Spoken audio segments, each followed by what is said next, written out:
Hello friends, welcome to my channel. আজি মই বনাম মই গোটা মুগ আৰু খোৱা চাউলৰ বৰা।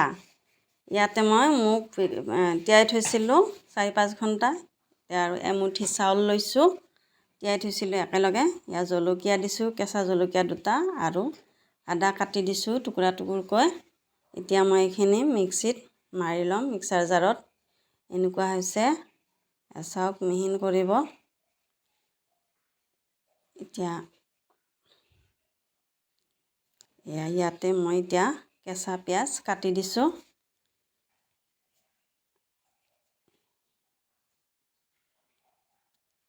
ইয়াতে হালধি, জলকীয়াৰ গুড়ি দিছোঁ আৰু জিৰা ধনিয়াৰ গুড়িও দিছোঁ এচামুচ।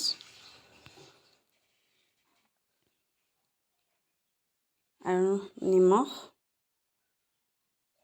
যিমান খায় আপোনালোকে সেই হিচাপে দিব নিমখ। ইয়াতে মই ধনিয়াৰ পাত কাটি দিছোঁ। এতিয়া এইখিনি মিক্স কৰি ল'ম ধুনীয়াকৈ।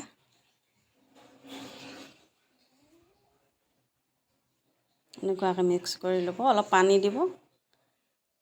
তেল গৰম কৰি লৈছিলোঁ মই, ইয়াতে এনেকুৱাকৈ দি দিলোঁ আৰু ইয়াক কম জুইত ভাজিব, ক্ৰিস্পি কৰিব, মুৰমুৰীয়া কৰিব, তেতিয়াহে ভাল লাগিব।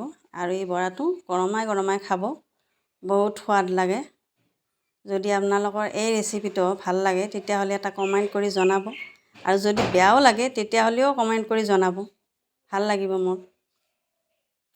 এনেকুৱা ধৰণে বনাই খাওক, বহুত টেষ্টি লাগে।